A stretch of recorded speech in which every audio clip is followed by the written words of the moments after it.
Assalamualaikum teman-teman, berjumpa lagi dengan saya Mom Jona, seorang ibu rumah tangga. Semoga teman-teman sehat selalu dan dilancarkan rezekinya ya. Di video kali ini Mom Jona akan berbagi 5 masalah utama toko kelontong dan jurus-jurus yang jitu untuk mengatasinya ya teman-teman. Karena usaha toko kelontong memang jenis usaha yang tak lekang oleh zaman ya teman-teman, bahkan tak akan pernah ditinggal oleh pembelinya meski banyak store swalayan besar berkeliaran di era modern ini.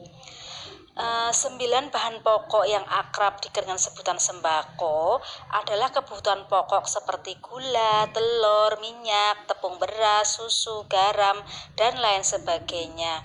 Semua produk tersebut akan terus dibutuhkan dan digunakan dalam kebutuhan sehari-hari ya teman-teman. Hal tersebut membuat usaha toko kelontong atau warung sembako semakin diminati dan banyak dilirik oleh masyarakat. Walaupun demikian, bukan berarti peluang usaha warung sembako ini tidak memiliki kendala ya teman-teman. Pasalnya, jika kurang teliti, usaha jenis ini juga bisa mengalami kegagalan seperti bisnis lainnya. Jika teman-teman berminat membuka sebuah usaha toko sembako, ada baiknya teman-teman mengetahui apa saja sih kendala yang paling sering ditemui dalam membuka usaha toko kelontong ya teman-teman. Dengan mempelajari kendala-kendala toko kelontong, maka setidaknya teman-teman memiliki persiapan untuk menghadapi segala kemungkinan terburuk saat menjalankan usaha toko kelontong ya teman-teman. Nah, berikut ini merupakan masalah-masalah yang sering dihadapi oleh pemilik usaha toko kelontong, yaitu yang pertama ya teman-teman, hutang macet ya teman-teman. Jika hutang yang macet jumlahnya kecil, mungkin tidak akan berdampak besar bagi warung sembako teman-teman ya. Akan tetapi kalau jumlahnya sudah besar, maka ini akan menjadi kendala dalam kelancaran roda bisnis toko kelontong teman-teman. Karena dengan banyaknya hutang macet, maka membuat toko kelontong teman-teman mengalami kesulitan dalam melakukan pengadaan barang dagangan serta pengembangannya ya teman-teman. Terus yang kedua yaitu barang tidak laku. Seringkali ya kita terjebak untuk melengkapi semua jenis barang agar kelihatan bahwa toko kita itu merupakan toko yang paling lengkap ya teman-teman. Akan tetapi hal ini membuat teman-teman memiliki tingkat resiko yang sangat tinggi ya ketika barang-barang tersebut tidak laku dalam waktu yang lama. Bahkan akan menimbulkan kerugian besar jika barang-barang tersebut rusak atau tidak dapat dijual kembali ya teman-teman. Jadi perhatikan ya dalam menyetok barang ya teman-teman, gak usah terlalu banyak, disesuaikan dengan kebutuhan warga sekitar kita ya teman-teman. Terus adanya kompetitor atau pesaing ya teman-teman. Nah, masalah ini ya, banyaknya persaingan pada usaha toko sembako atau toko kelontong merupakan permasalahan umum yang pasti akan muncul juga pada usaha lain ya teman-teman. Pada awalnya pesaing usaha toko sembako atau toko kelontong mungkin belum memberikan efek yang berarti ya teman-teman. Namun lambat laun ketika makin banyak usaha serupa dan pesaing toko teman-teman mulai tampil menonjol, maka akan mulai terasa dampaknya ya teman-teman. Akan tetapi selama teman-teman mampu menjaga hubungan dan komunikasi yang baik dengan para pelanggan teman-teman, maka tidak menutup kemungkinan pelanggan teman-teman akan tetap setia berbelanja di warung toko kelontong teman-teman ya. Hal lain yang menyebabkan warung kelontong atau toko sembako sepi pembeli adalah harga barang yang terpaut lebih mahal dibandingkan kompetitor atau pesaing ya teman-teman. Jika teman-teman merasa bahwa teman-teman terlalu banyak mengambil keuntungan untuk setiap barang dagangan teman-teman, lebih baik mulai sekarang evaluasi kembali ya teman-teman harga di warung toko kelontong teman-teman ya. Dengan begitu, harga terbaik dan pelayanan terbaik akan membuat pelanggan teman-teman tetap loyal pada toko teman-teman.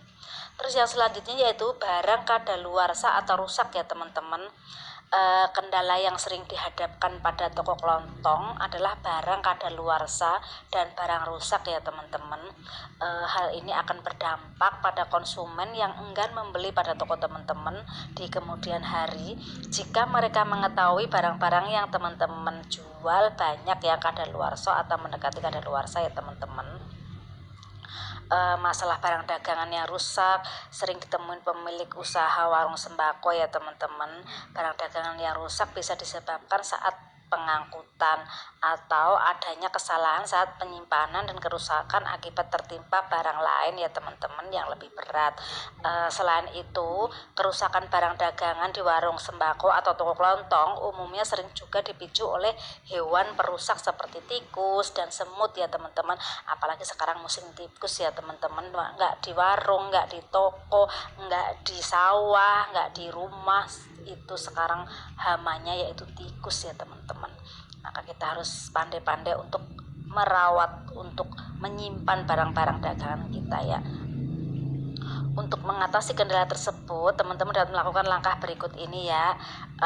Beli secukupnya barang sembako yang dirasa mudah rusak ya teman-teman.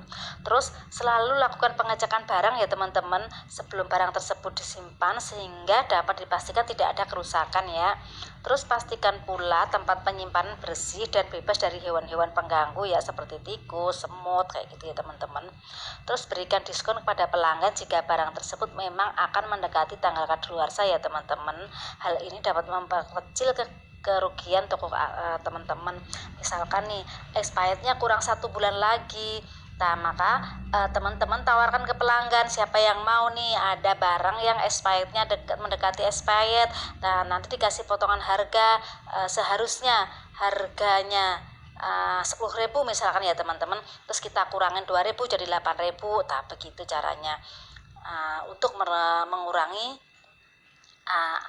tingkat kerugian ya teman-teman atau angka kerugian di toko teman-teman. Terus uang palsu ya teman-teman. Uang palsu itu sering menjadi momok menakutkan pemilik warung sembako ya teman-teman. Banyak dari para pedagang warung sembako telah dirugikan akibat uang palsu ya teman-teman. Meski sudah melakukan antisipasi, namun tidak jarang mereka kecolongan dan menemukan uang palsu ya. Sebenarnya kasus uang palsu bisa dicegah dengan selalu teliti dan memasang alat pendeteksi uang untuk mengecek setiap setiap sedang melakukan transaksi pembayaran ya teman-teman. Tapi kadang-kadang kan banyak pembeli ya teman-teman, jadi kita repot, kadang tidak sempat mengecek ketika kita beres duit mau tutup, ternyata kecolongan uang palsu ya teman-teman. Tapi alhamdulillah sekarang jarang ya ada uang palsu, tapi dulu itu sering banget, hampir setiap hari tuh nemuin uang palsu ya teman-teman. Nah, sekian dulu video dari saya ya teman-teman, semoga bermanfaat. Terima kasih sudah menonton, semoga teman-teman sehat selalu dan dilancarkan rezekinya, amin ya robbal alamin. Wassalamualaikum warahmatullahi wabarakatuh.